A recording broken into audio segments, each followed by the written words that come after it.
Visión País. Este programa es presentado por la Universidad Politécnica y Artística. Transformamos lo que proyectamos en hechos. Hacemos. Con el auspicio de la Universidad Nacional de Pilar.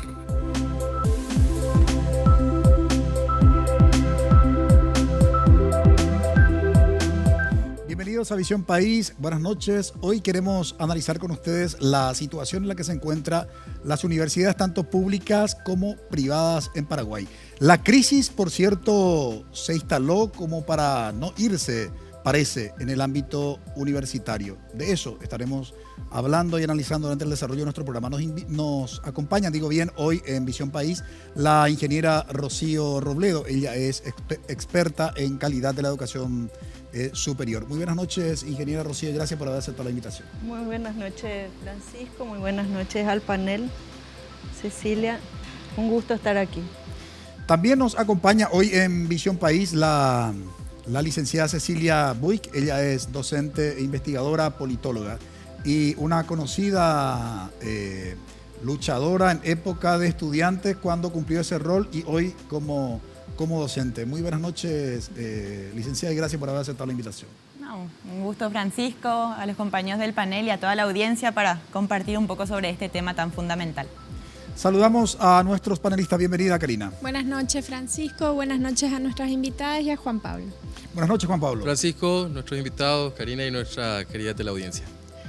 Hoy queremos analizar con ustedes y debatir la situación en la que se encuentran las universidades en nuestro país. Y para eso queremos adoptar básicamente dos términos del ámbito de la medicina. En primer lugar, el término que tiene que ver con la radiografía. ¿Qué radiografía hoy podemos hacer de la educación universitaria en nuestro país?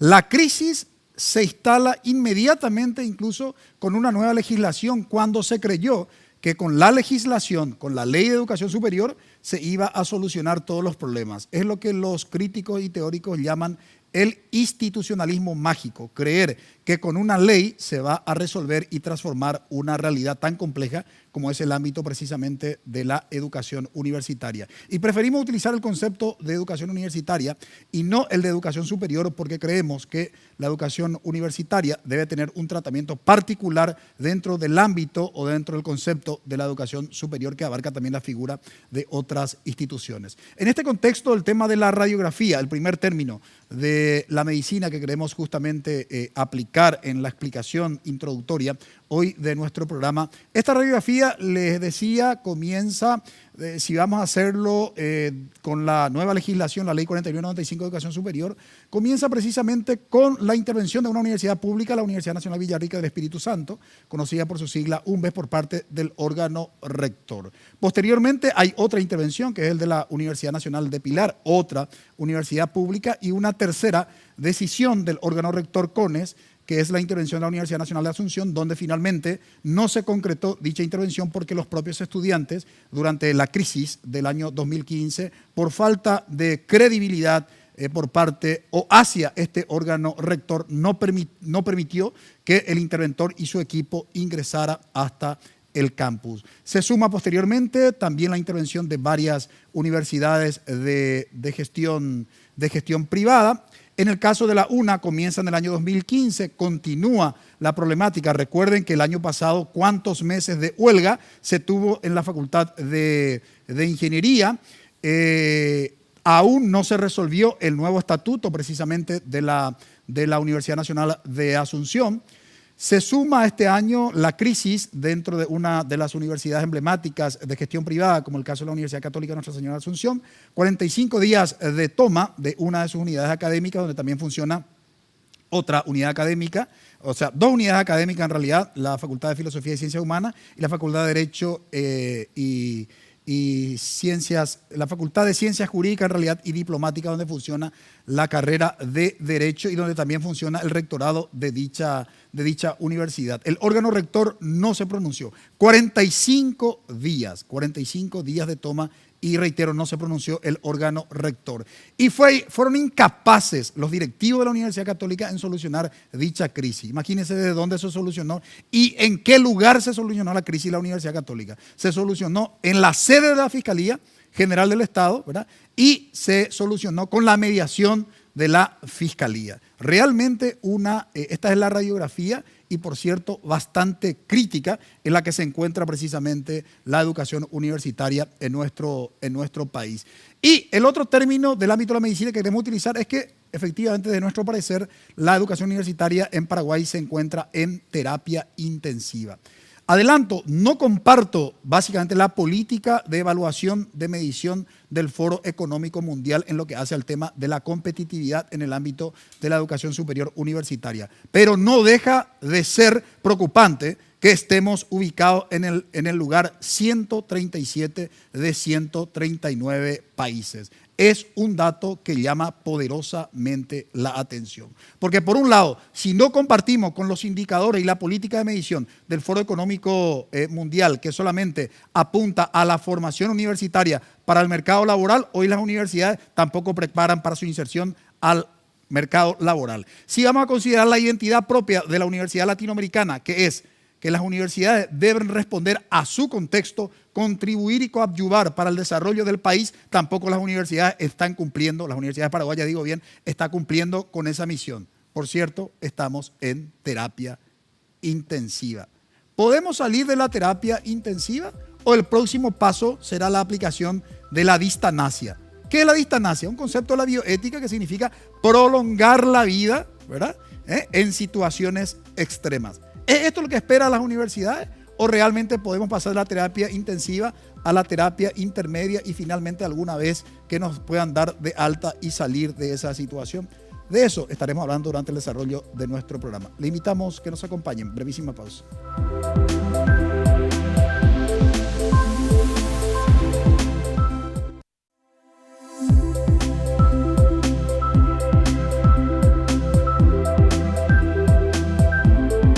Habíamos compartido en la introducción de nuestro programa una serie de datos vinculados con la situación de la educación universitaria en nuestro país.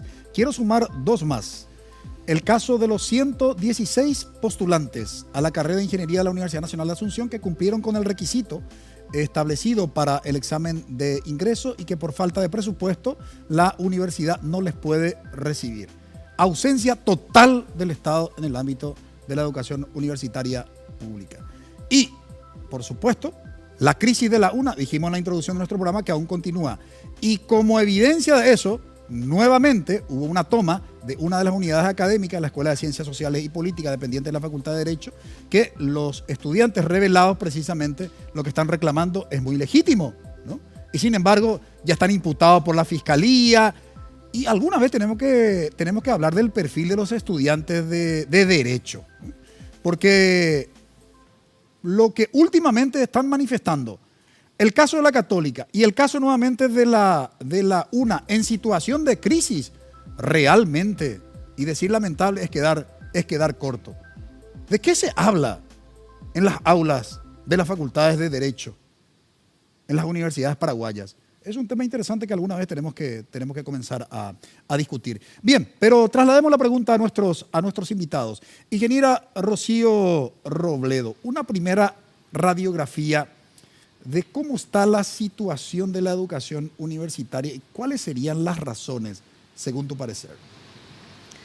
Muy bien.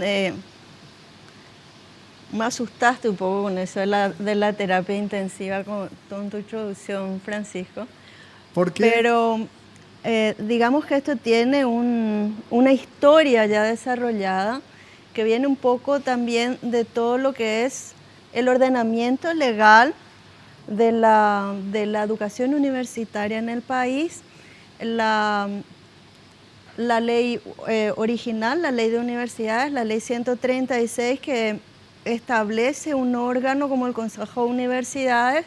Era un consejo, básicamente un consejo de rectores. De rectores, exactamente. Pero en un universo pequeño, ¿sí? Que todavía en esa restricción de crecimiento tenía condiciones de funcionamiento hasta que se vuelve inadecuado para la demanda que existía. Lo que mencionaba, el Estado no puede dar respuesta a la demanda de la educación universitaria, entonces se tienen que introducir los agentes privados que puedan proveer ese servicio, pero bajo ciertas condiciones. ahí se da la crisis que da origen a la ley 2529, la conocida como ley Marcos,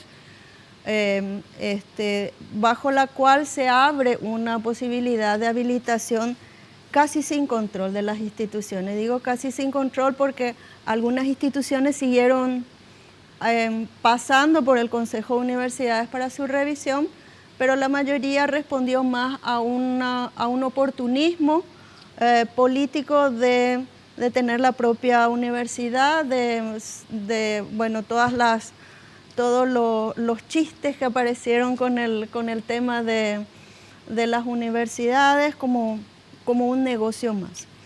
Y es legítimo que la gente gane por su trabajo si es que lo desarrolla. Eso no es un problema, no es un problema que en un mundo globalizado y con alta demanda de educación universitaria haya proveedores privados. El tema es cómo se dio. Y también el desarrollo del sistema en sí. La Ley de Educación Superior que se aprueba en el 2013 tiene más de 20 años de discusión y antecede incluso la Ley de Evaluación y Acreditación de la educación superior por un compromiso país con el Mercosur educativo, no porque en el país se estuviese vislumbrando la necesidad de asegurar la calidad de las instituciones, sino porque había un compromiso país.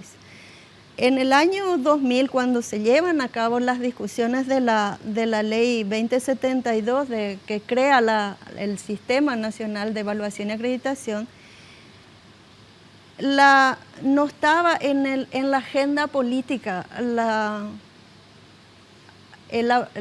aprobación de una ley de educación superior. No estaban maduras las condiciones para que eso se diera. Y tuvieron que pasar 20 años y mucha discusión para que eso se llevara a término y finalmente se promulgara. Entonces hay un gran vacío legal, pero hay un gran vacío también de políticas públicas y de una participación efectiva en la definición de esas políticas públicas, casi diría yo, de un abandono de la sociedad a que ese crecimiento de las universidades se diese de una manera totalmente caótica y totalmente descontrolada. Y esa es la situación que hoy vivimos. Entonces, yo suelo decir que tenemos una tradición de que todo lo que hacemos lo hacemos reactivamente a algo, ¿verdad? La Constitución del 92 se hizo reactiva a la dictadura, las leyes se hacen reactivas la ley 2072 sale con una reacción ante una demanda del Mercosur educativo. En fin, reaccionamos no miramos, no planificamos, no visualizamos el futuro.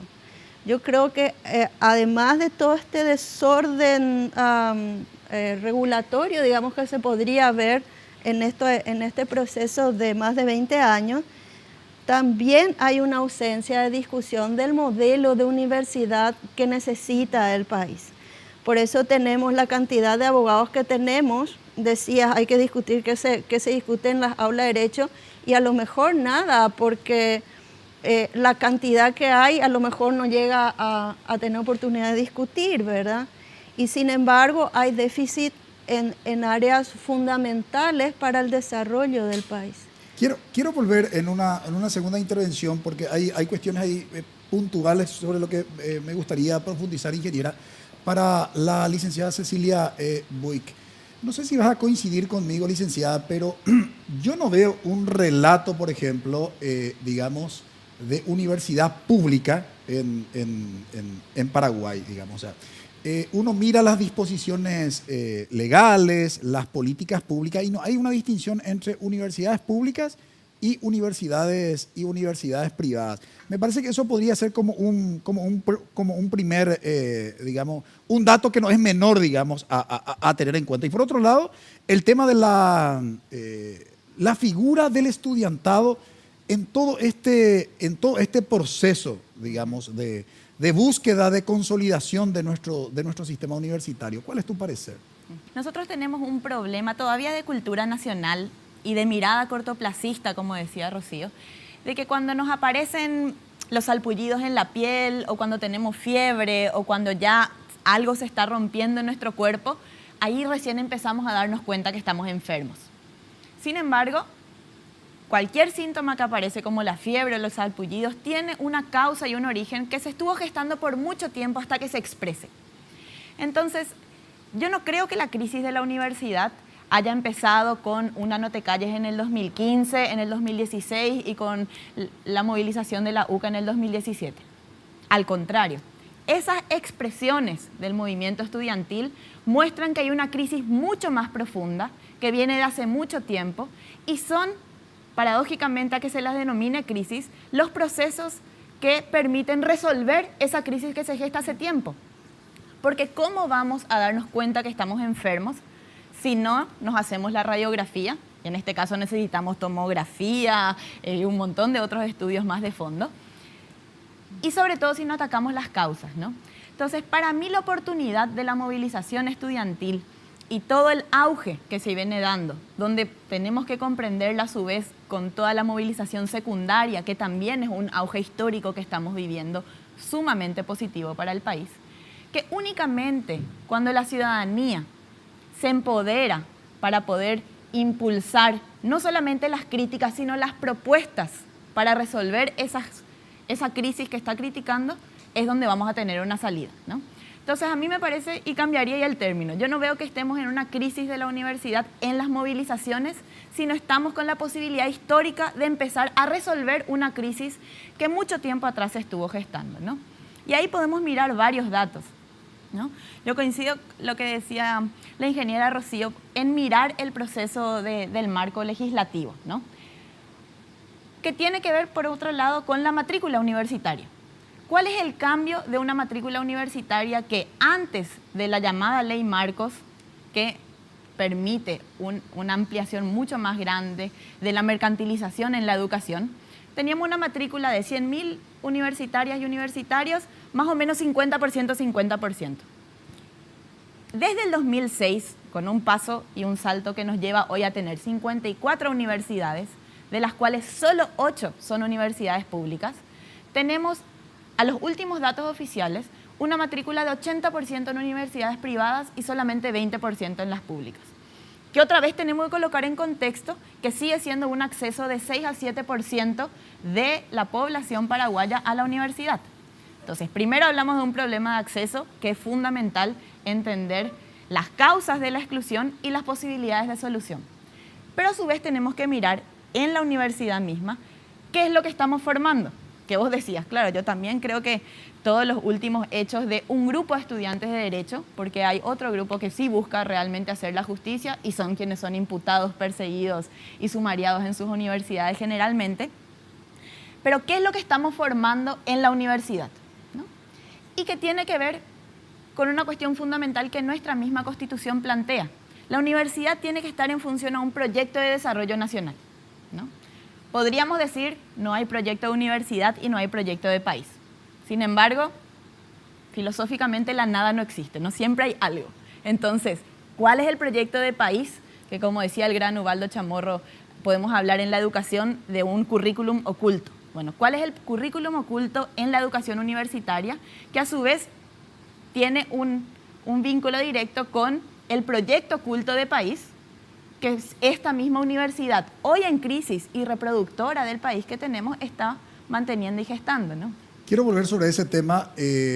Hay dos cuestiones que instalan en la vuelta de la pausa. Tengo que cumplir con mis anunciantes, pondré en perspectiva para los panelistas. Lo que tiene que ver con la mercantilización que señaló la ingeniera Rocío Robledo y lo que señaló la licenciada Cecilia Buick, la cuestión de lo que yo denominaría la inclusión dentro de la Universidad Pública Paraguaya. Brevísima pausa.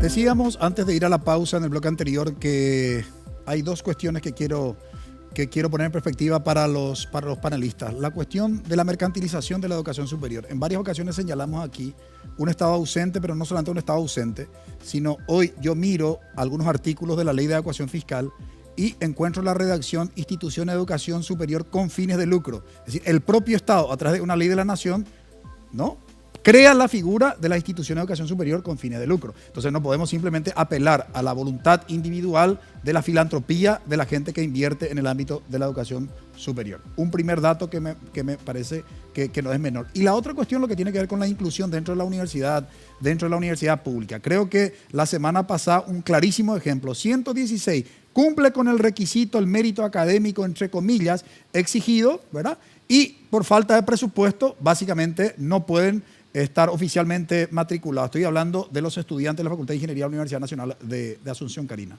Sí, y recordar también los avances que hemos logrado como sociedad al reconocer la educación superior como un derecho humano en nuestro país. O sea, eso no es un dato menor, eso se establece en una de las últimas conferencias de la UNESCO, cuando se establece la educación superior como un derecho, no como un bien que puede ser intercambiable, y eso nos tiene que llevar a pensar de que estamos hablando de un derecho humano en terapia intensiva, no estamos hablando solamente de una institución, estamos hablando de que estamos negando la posibilidad a cientos de jóvenes de ingresar al sistema público de educación superior, y las universidades privadas que en realidad se presentan como la única alternativa, sin entrar a una valoración ni positiva ni negativa en torno a la calidad educativa, sino que se constituye efectivamente la única alternativa de acceso a la educación superior. O sea, el Estado paraguayo se está desentendiendo de un rol que le es propio y que debería ser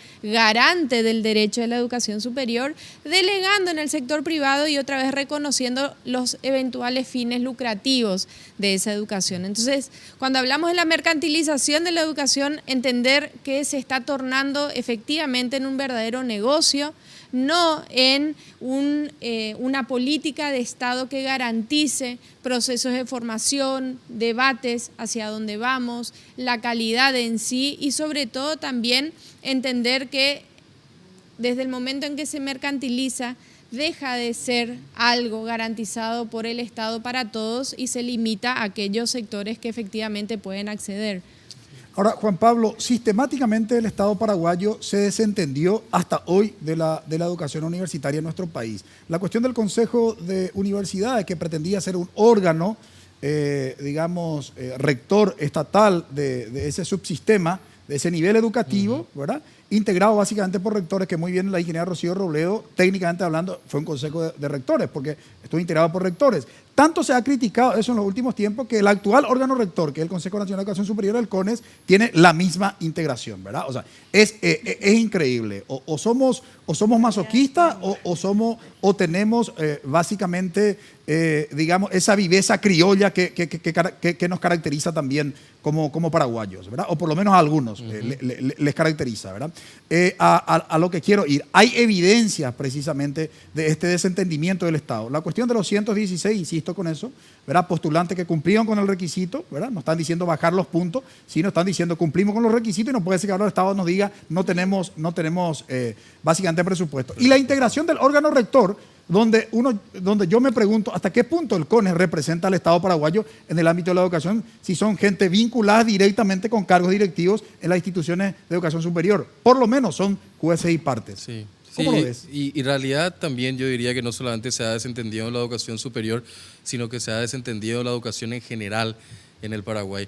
Es muy triste cuando uno se dedica a la formación de cuadros en la educación superior en nuestro país, ver justamente la calidad educativa con la que ingresan dentro de la universidad, no solamente estudiantes de colegios o escuelas públicas, sino también de las escuelas privadas. O sea, ese es un drama grande. La educación no solamente es un tema de crisis en el nivel terciario, sino es un nivel, en todos los niveles es un tema de crisis en ese sentido.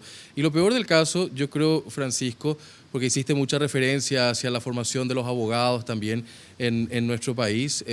Poco comparto con la licenciada Wick que no hay que generalizar tampoco ese espectro. Hay buenos abogados también que han dedicado su tiempo en ausencia de maestros a formarse ellos mismos en ese sentido. Pero coincido también de que hay una gran masa de profesionales en el ámbito del derecho que lastimosamente dejan mucho que desear en la profesión.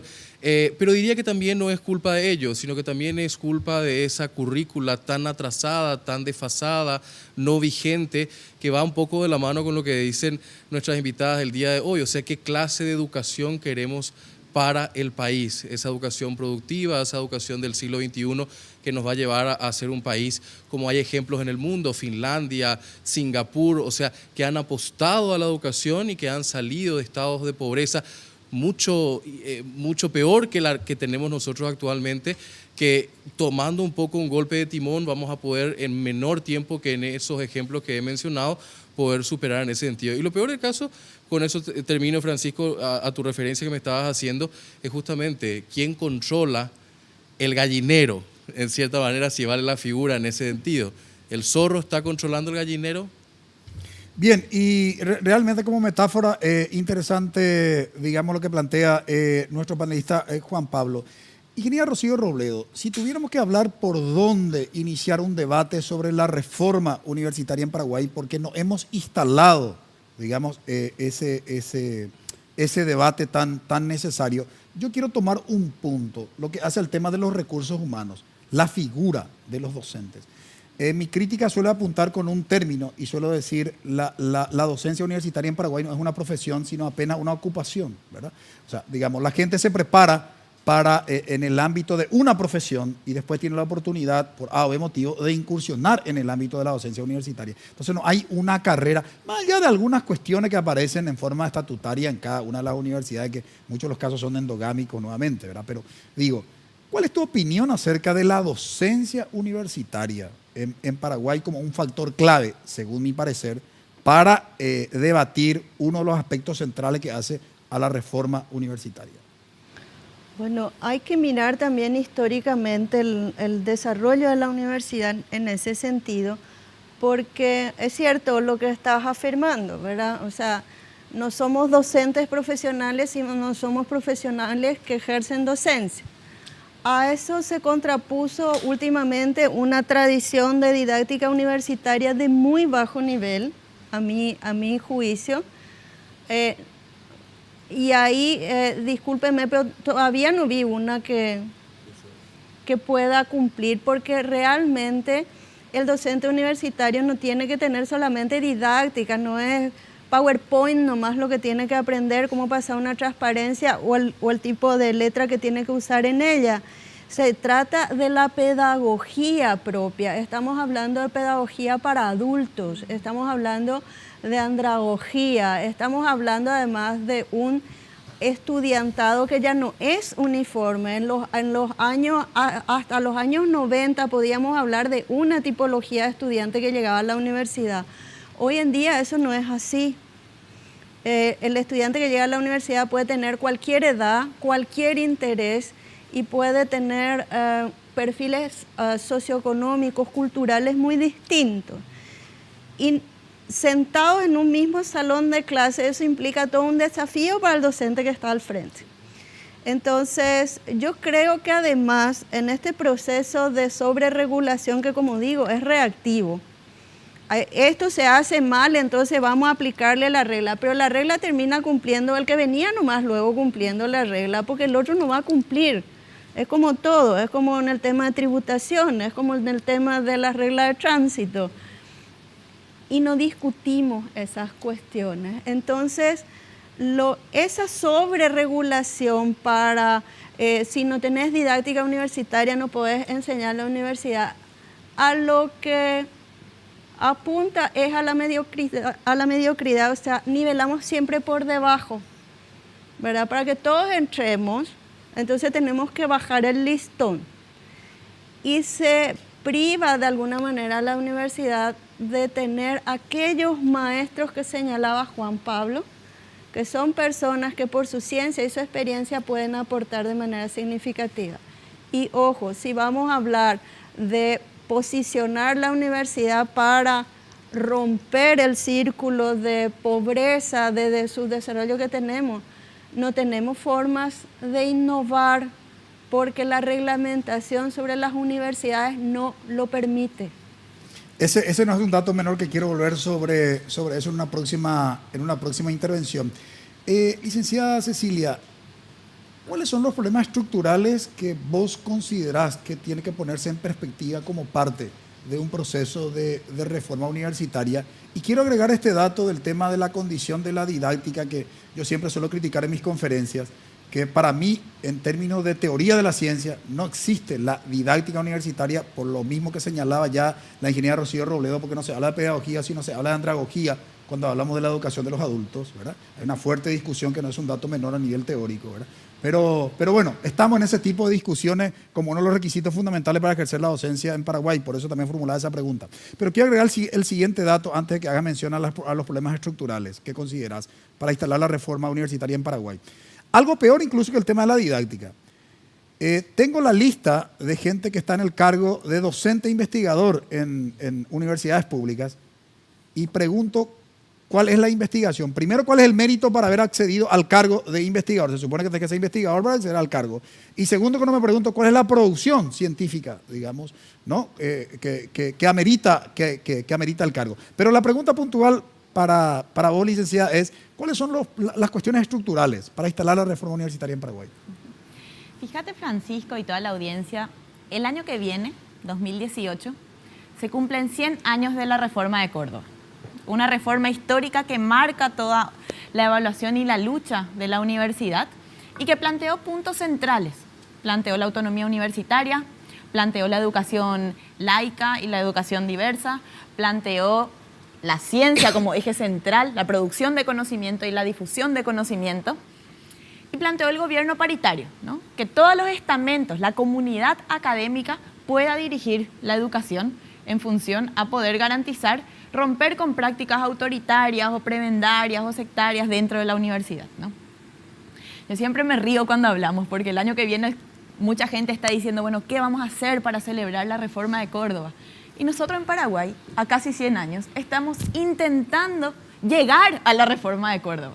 O sea, postulados básicos que hace 100 años marcaron la universidad de calidad en el mundo, todavía están muy lejos de nuestras universidades hoy.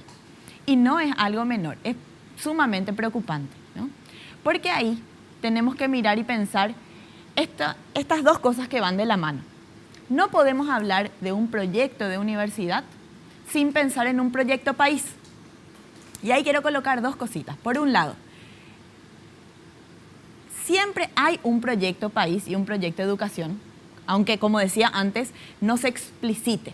Entonces ahí tenemos que hacernos la pregunta, ¿a quién sirve o a quiénes sirve el proyecto de país y de educación que tenemos hoy?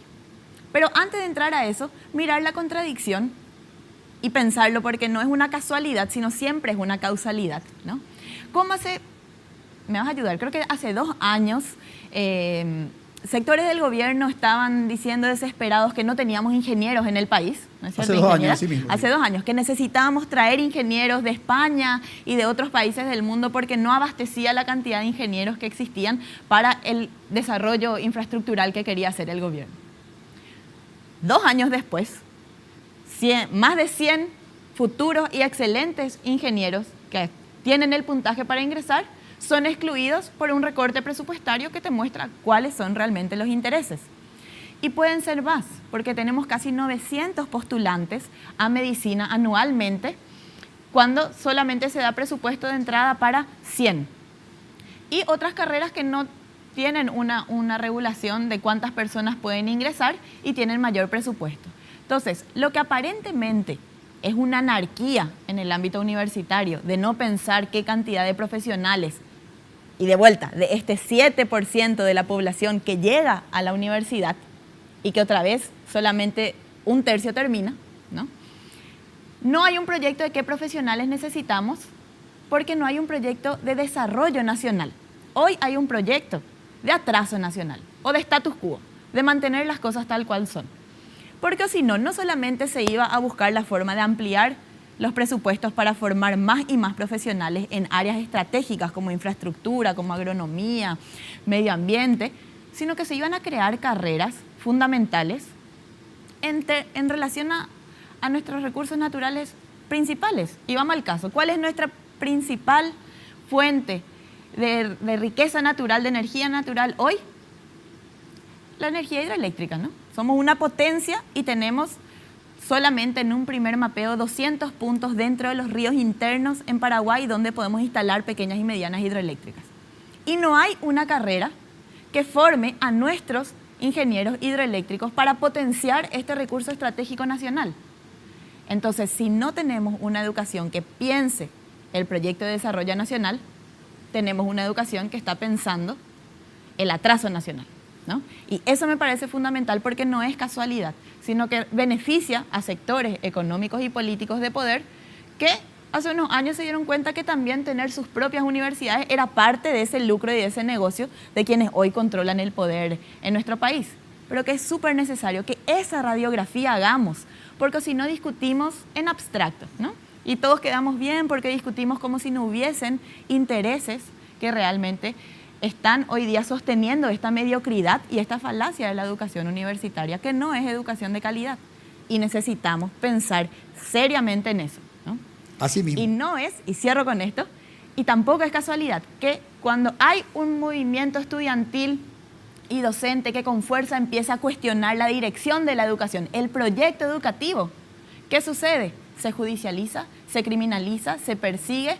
Teníamos hasta ayer 16 estudiantes imputados por coacción, secuestro, perturbación a la paz pública, por exigir educación de calidad.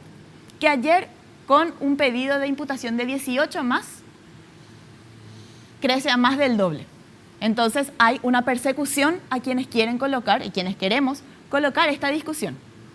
Lastimosamente no nos vamos a callar igual, así que vamos a seguir. No, por cierto, y yo creo que por lo menos la historia del desarrollo de las universidades, sin lugar a dudas, se dio sobre la base de la rebelión estudiantil y el liderazgo precisamente de los profesores comprometidos con la realidad social desde el ámbito de la universidad.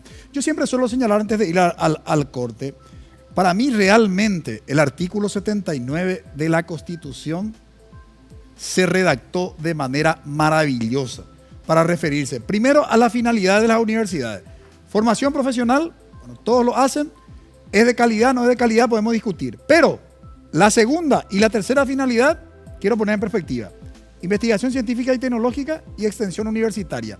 Y cuando el artículo 79 concede autonomía a las universidades, al mismo tiempo le limita en dos aspectos. Dice, la autonomía, les concede autonomía, pero de acuerdo con la política educativa y de acuerdo con los planes de desarrollo nacional.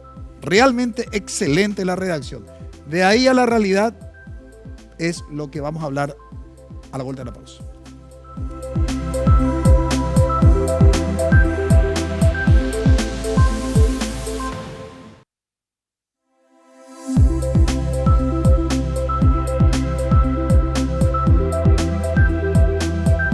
Habíamos dicho en el bloque anterior que el artículo 79 es muy claro de la Constitución Nacional al hablar de la finalidad de las universidades, que tienen tres: la formación profesional superior, la investigación científica y la tecnología y la extensión universitaria. Las dos últimas finalidades realmente en tela de juicio, digamos, respecto de la responsabilidad social y política que tienen las universidades. Y en lo que hace el tema de, digamos, de que toda su gestión tiene que marcarse dentro de los planes de desarrollo nacional, es otra cuestión que por lo menos ponemos en tela de juicio o en perspectiva, Karina. Sí, sobre todo yo quiero retomar lo que planteaba Cecilia en términos de ese modelo de país que no está explícito, pero que lo vemos desarrollarse con una agenda propia en el día a día, ¿verdad? Un país que apuesta a la maquila, no a los centros profundos de investigación. Rocío fue parte de la iniciativa de generar centros de investigación tecnológica, de desarrollo nacional.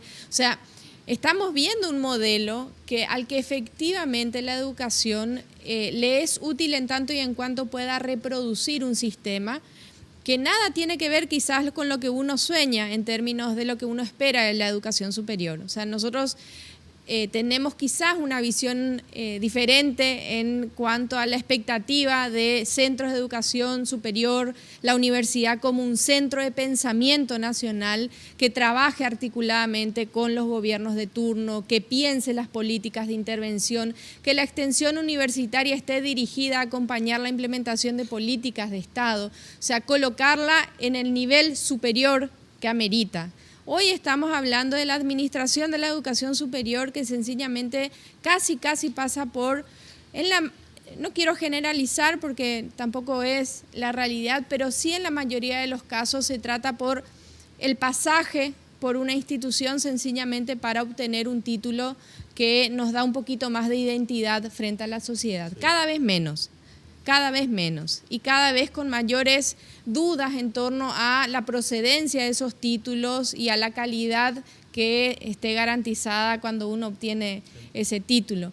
Pero realmente la educación superior, y a mí también me toca estar hoy en el ámbito de la enseñanza dentro de algunas universidades, uno ve que en realidad no hay debates profundos, no hay una discusión, y cuando hay, todo el aparato represivo del Estado acude a la ayuda de salvaguardar los intereses de turno. O sea, se generan estos focos, y quiero recordar uno de nuestros programas cuando le invitamos a docentes, estudiantes y funcionarios de la UCA en plena crisis.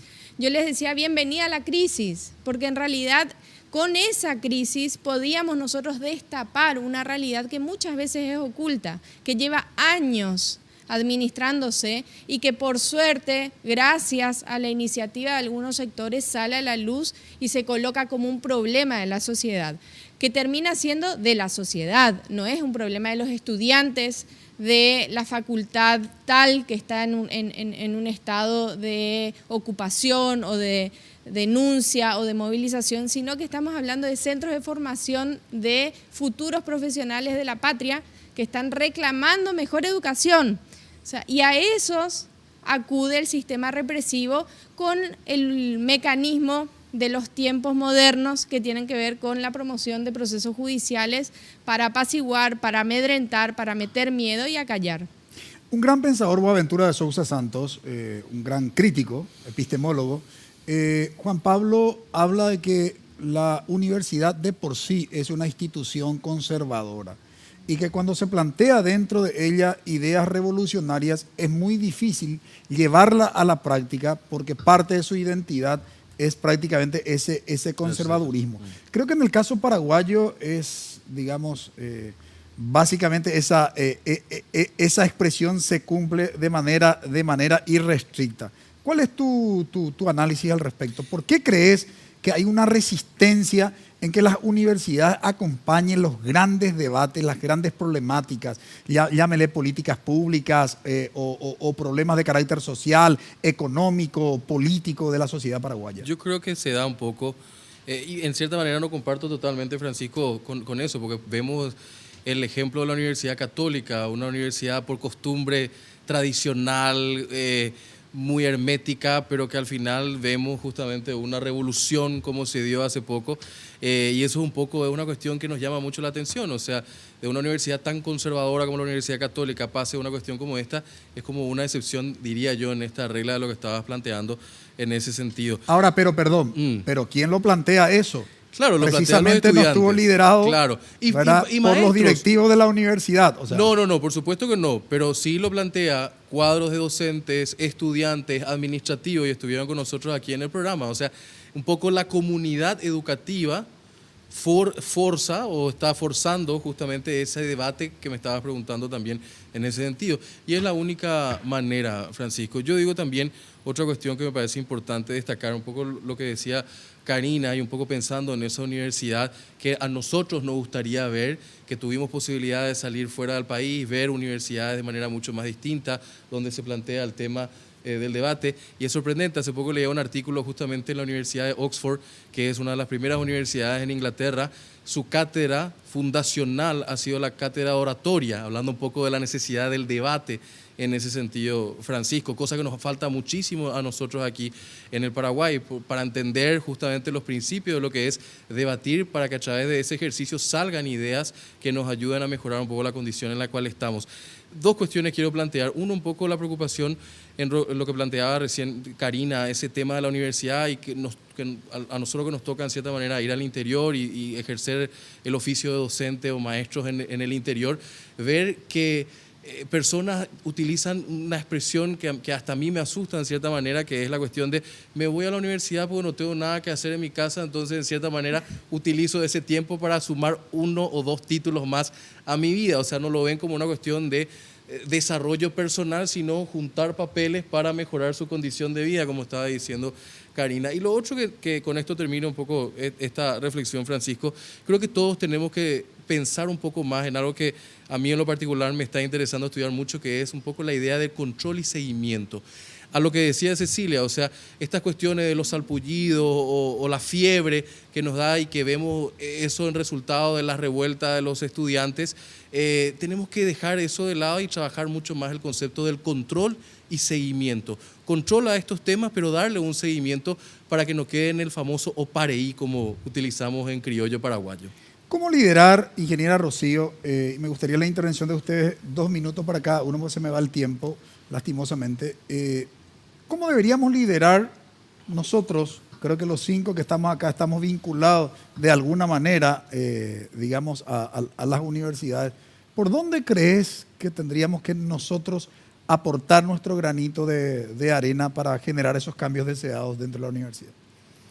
Bien, yo diría que es fundamental el debate del modelo de país, el debate del modelo de universidad y el debate sobre el modelo educativo. A la hora de la verdad nos sobran abogados y administradores, pero nos faltan técnicos de laboratorio para industria química, por ejemplo, ¿verdad? Hay 2 carreras de química en el país, pero están instaladas todas las transnacionales productoras de agroquímicos en la región este-sur.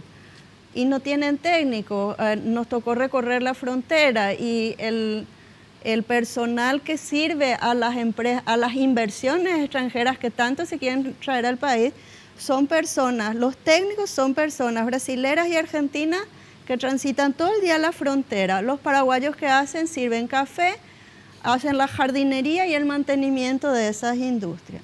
Vamos a mirar un poco con más respeto la educación técnica, porque ahí está el empleo sustentable.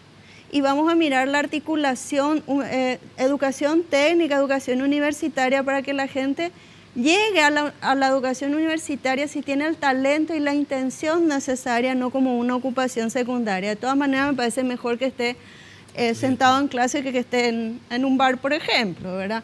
Pero bueno, articulemos, pensemos, veamos los distintos sectores de la educación que están vinculados a la discusión. Yo creo que es fundamental mirar la formación docente, a pesar de que al comienzo dijiste vamos a mirar solo la universidad, pero hay que mirar la formación docente y la formación técnica, porque ese docente forma a esa persona que va a llegar a la universidad. Y la brecha importante que existe entre el graduado de educación media y el ingresante a la universidad es una cuestión muy importante a atender. Y también, insisto, hay que mirar la diversificación de la matriz productiva en el país para que este bienestar que tanto a nivel macro se promueve, se derrame para darle mayor bienestar a la población paraguaya. Licenciada Cecilia, ¿por dónde crees que podríamos colaborar, digamos, para la transformación de la universidad? Mira, cuando nuestro actual ministro de Educación, Enrique Riera, era intendente, participó en un congreso internacional y le preguntaron sobre la política de computadora 1 a 1, o sea, una computadora por niño, y qué pensaba él en Paraguay. Y él dijo, y esto está en las redes, se puede buscar, cuando era intendente, que eso no era un programa importante para Paraguay, porque Paraguay era un país principalmente agrario y no necesitaba tener mano de obra calificada, porque por su matriz productiva no necesitaba tener muchos profesionales. Sí, para mí esa es una es una expresión muy clara de por qué nosotros tenemos los problemas estructurales que tenemos en la educación hoy. Porque la educación está en crisis, porque nuestro país está en crisis. Un país que mantiene altísimos niveles de pobreza, de desigualdad, acaparamiento de las tierras en manos de unos pocos, casi todos nuestros recursos naturales como energía, los hidrocarburos, etcétera, concesionados a empresas extranjeras, y no tenemos un proyecto que realmente piense el desarrollo nacional. Y ahí me parece que la crisis de la universidad expresa a su vez la crisis de ese país que también necesita ser transformado. Entonces yo coloco dos cosas. Por un lado, junto con el artículo 79, que yo coincido que me parece uno de los más bellos de nuestra Constitución, otro fundamental para mí es el artículo 2. ¿Qué dice el artículo 2? Que en la República del Paraguay la soberanía reside en el pueblo. ¿Sí? La soberanía como la capacidad de dirigir un país y de definir qué hacer. Entonces, ¿qué nos compete a nosotros como ciudadanas y como ciudadanos? Poder seguir impulsando todas las acciones absolutamente legítimas que sean necesarias para construir ese proyecto de país de desarrollo real y no de atraso como el actual. Entonces, voy desde lo mínimo a lo más avanzado. En lo mínimo, primero hay que dejar de perseguir a todas las personas que se animan a pensar y debatir este proyecto. Hay que retirar todas las denuncias y las imputaciones contra los chicos de la FENAES, todos los secundarios, contra los estudiantes de la Escuela de Ciencias Sociales y Políticas, contra la gente de la Universidad Católica, cortar con la persecución y la criminalización en un primer punto absolutamente mínimo. Y segundo, empezar a tener un real diálogo que solamente se va a dar no desde la voluntad de quienes se benefician de este proyecto de atraso que no quieren ceder, por eso criminalizan y judicializan a quienes planteamos un proyecto de país diferente, sino a partir de este soberano que, haciendo valer el artículo 2, plantea los problemas de fondo. Y hoy lo están haciendo en la Escuela de Ciencias Sociales y Políticas, en la Universidad Católica, en las escuelas y los colegios con todos los gremios secundarios, en la Universidad Nacional. Desde ahí tenemos que pensar. Y festejar, creo yo, los 100 años de la Reforma de Córdoba, no solo conquistando un gobierno paritario y una universidad que piense el país, sino yendo más allá, porque quien tiene que realmente dirigir la universidad es la sociedad desde su proyecto país. No puede asimismo quedar excluida solamente en los estamentos que hacemos parte. Y ese es un desafío fundamental de pensar la universidad desde el proyecto país y desde los sectores en lucha que vienen construyendo ese nuevo Paraguay hoy. Los desafíos, clarísimos. Se me fue el tiempo. Agradezco a la ingeniera Rocío Robledo. Muchas gracias a la licenciada Cecilia Buick. También a nuestros panelistas, Karina, Juan Pablo. Brevísima pausa. Presentamos la conclusión de la vuelta de la pausa.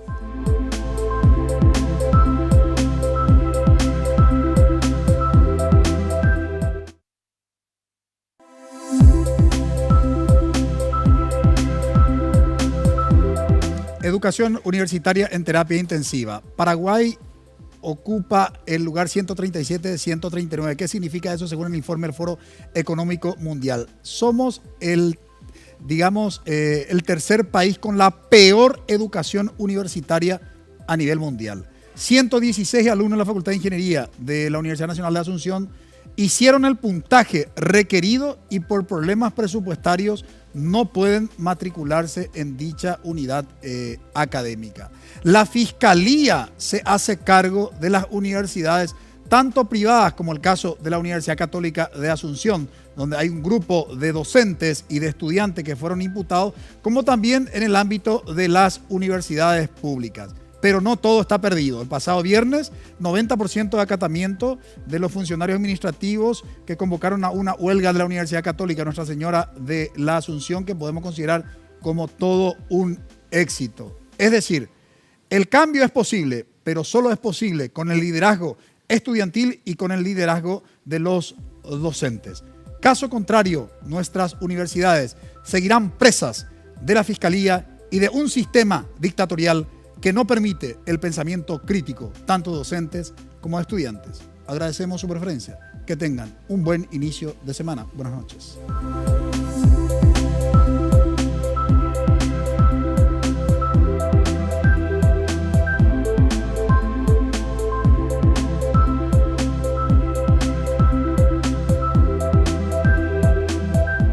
Visión País. Este programa fue presentado por la Universidad Politécnica y Artística. Transformamos lo que proyectamos en hechos. Hacemos. Con el auspicio de la Universidad Nacional de Pilar.